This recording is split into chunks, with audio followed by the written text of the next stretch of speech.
Kasus COVID-19 di Indonesia sudah mencapai lebih dari 3 juta kasus. Dengan total kasus kematian sudah melebihi 83.000 kasus. Berbagai resiko semakin meningkat, terutama di bidang kesehatan. Biaya pengobatan seperti perawatan intensif, kamar inap, obat-obatan, dan tindakan medis lain membutuhkan biaya yang tidak sedikit. Di tengah ketidakpastian saat pandemi ini, fungsi asuransi semakin dirasa penting. Selama pandemi ini paling penting sih pertama kesehatan ya. Karena dengan adanya asuransi sih lumayan mengcover. Jadi tabungan kita pun lebih aman lah ya. Menurut saya penting banget sih. Karena ya kita nggak ada yang tahu ya kan. Walaupun kita umur namanya penyakit kan atau wabah. Beberapa agen asuransi menganggap asuransi merupakan produk primer selain sandang, pangan, dan papan. Mereka menyarankan memilih asuransi dengan menyesuaikan kebutuhan dan kondisi masing-masing. Menurut mereka, penting memilih asuransi yang menanggung biaya perawatan COVID dan penyakit kritis lain. Seperti kita ketahui, ya banyak juga klien-klien yang sudah memiliki perlindungan atau pengcoveran asuransi dari kantor masing-masing, seperti itu ya. Nah, untuk itu biasanya pertama-tama kita akan menanyakan kebutuhan mereka saat ini apa. Nah, namun khusus di masa pandemi ini biasanya kami menyarankan yang pertama klien itu harus memiliki asuransi kesehatan, terutama di bidang pengcoveran urusan rumah sakit, yaitu kartu rumah sakit. COVID-19 ini kan ada yang memang kelasnya harus isoman gitu ya, atau kelasnya harus dirawat di rumah sakit.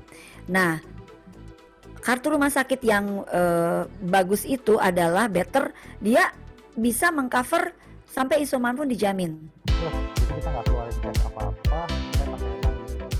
Seorang nasabah asuransi kesehatan, Oscar, mengaku telah menggunakan asuransi lebih dari 10 tahun. Ia mengaku sudah merasakan manfaat asuransi saat terpapar COVID-19. Jadi saya ada beberapa kali kejadian di mana saya harus masuk rumah sakit, di cover total sih. Kayak kemarin lagi pandemi, pas bulan Agustus saya kena, asuransinya langsung di cover di rumah sakit 28 hari. Jadi hypnosis selling itu adalah sebuah ilmu di mana penjual... Menurut perencana keuangan, Safir Senduk, saat pandemi berbagai resiko semakin meningkat yang membuat fungsi asuransi menjadi semakin penting, yakni asuransi kesehatan, asuransi jiwa, dan asuransi kerugian. Namun, dia menyarankan nasabah menimbang risiko dari masing-masing jenis asuransi. Tips dari saya sederhana, baca persyaratan-persyaratannya. Kemudian yang kedua adalah harus diketahui juga bahwa pada saat kita mengambil asuransi ada dua macam. Yang kita ambil pertama adalah asuransi yang full proteksi. Jadi kalau misalnya tidak terjadi risiko maka uangnya hilang, preminya dianggap hilang. Kemudian kalau mau ambil asuransi lagi harus bayar premi baru. Atau yang kedua adalah ada unsur tabungannya. Jadi kalau ada risiko kita mendapatkan uang pertanggungan, tapi kalau tidak ada risiko kita mendapatkan pengembalian premi. Nah biasanya preminya itu lebih mahal.